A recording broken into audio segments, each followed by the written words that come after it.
ये देखते हैं परावैद्युत माध्यम और परावैद्युत ध्रुवण को।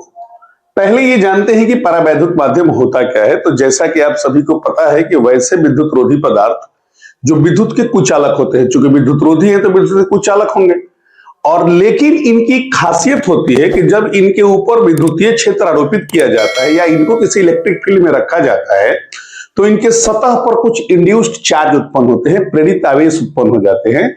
ऐसे पदार्थों को परावैद्युत पदार्थ कहा जाता है। अंग्रेजी में इनको डाइलेक्ट्रिक्स कहा जाता है। अब ये जो डाइलेक्ट्रिक्स होते हैं ये दो प्रकार के होते हैं। एक होते हैं नॉन पोलर डाइलेक्ट्रिक्स, अध्रुवीय परावैद्युत, और दूसरे होते हैं पोलर डाइलेक्ट्रिक्स, ध्रुवीय परावैद्युत। आइए जानते हैं अध्रुवीय परावैद्युत क्या होते हैं। तो वैसे परावैद्युत पदार्थ जिनके अणुओं में उनके धनावेश और ऋणावेश के केंद्र एक दूसरे के संपाती होते हैं, वैसे परावैद्युत पदार्थ जिनके अणुओं में उनके धनावेश और उनके ऋणावेश के केंद्र एक दूसरे के संपाती होते हैं, उन्हें हम लोग अध्रुवीय परावैद्युत कहते हैं।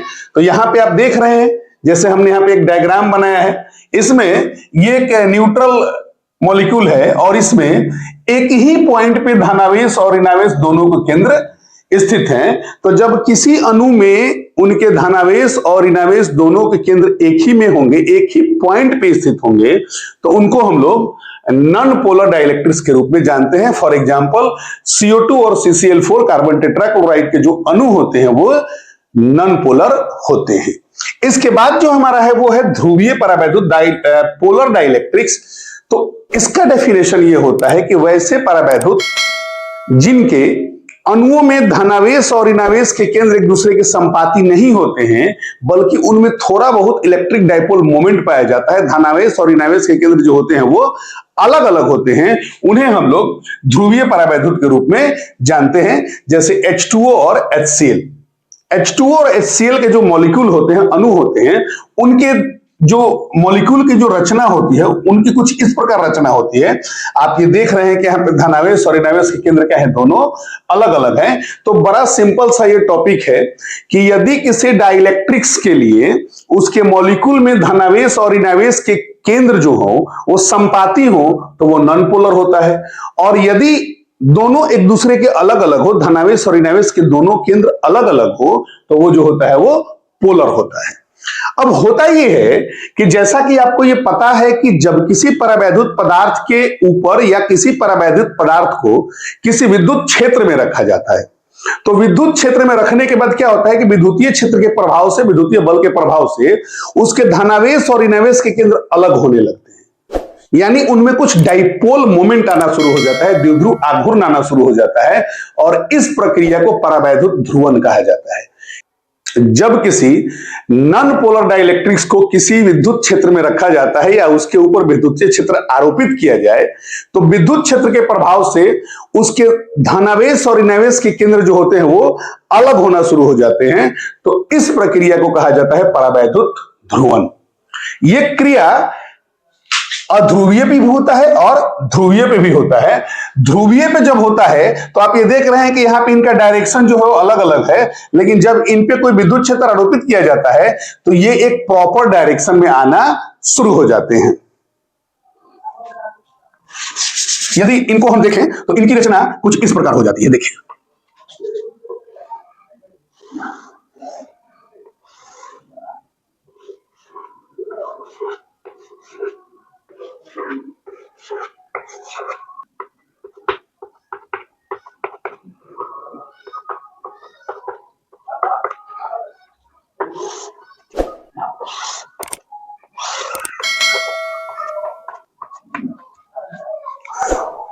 यहां आप चित्र में देख सकते हैं कि ये जो हैं वो पोलर डाइलेक्ट्रिक्स हैं, और जब इसी पोलर डाइलेक्ट्रिक्स पर इलेक्ट्रिक फील्ड अप्लाइड किया जाता है तो दोनों की संरचना आप देखिए। यहां पे देखिए धनावेश और ऋणावेश के केंद्र अलग अलग हैं, लेकिन एक प्रॉपर डायरेक्शन में नहीं है। लेकिन जैसे ही इनके ऊपर इलेक्ट्रिक फील्ड आरोपित किया जाएगा, ये क्या होते हैं कि एक प्रॉपर डायरेक्शन में आ जाते हैं और सभी के माइनस एक साइड और सभी के प्लस एक साइड हो जाते हैं। इसी प्रक्रिया को परावैद्युत ध्रुवण या डाई इलेक्ट्रिक पोलराइजेशन कहा जाता है। यदि इस इलेक्ट्रिक फील्ड को हम और ज्यादा स्ट्रॉन्ग करें या और इस पे ज्यादा हम फोर्स लगाएं, स्ट्रॉन्ग करके, तो ऐसी स्थिति में यह डाइलेक्ट्रिक पदार्थ जो होता है एक चालक की तरह कार्य करने लगता है और इस क्रिया को परावैद्युत भंजन कहा जाता है। अब जानते हैं कि परावैद्युत भंजन और परावैद्युत सामर्थ्य क्या होता है। तो पहले जानते हैं कि परावैद्युत भंजन क्या होता है। कि अभी तक की क्लास से आपको यह पता चल गया है कि जब किसी परावैद्युत पदार्थ के ऊपर हम विद्युत क्षेत्र आरोपित करते हैं तो उसमें परावैद्युत ध्रुवण की क्रिया होती है। जब किसी भी परावैद्युत पदार्थ पर इलेक्ट्रिक फील्ड अप्लाइड किया जाता है तो उसमें ध्रुवण की प्रक्रिया होती है, वो पोलराइज होना शुरू हो जाता है।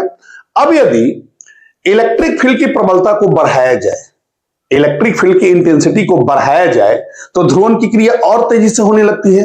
और यदि यह क्रम लगातार जारी रखा जाए तो ऐसा होता है कि उस परावैद्युत पदार्थ से, उस डाइलेक्ट्रिक ऑब्जेक्ट से जो इलेक्ट्रॉन्स है वो फ्री होना शुरू होने जाते हैं। इलेक्ट्रॉन्स जो होते हैं वो चलने लगते हैं, इलेक्ट्रॉन्स मोशन में आना शुरू हो जाते हैं। और आपको यह पता है कि जब किसी भी पदार्थ में इलेक्ट्रॉन्स मोशन में आ जाएं तो वह पदार्थ एक चालक की तरह कार्य करने लगता है।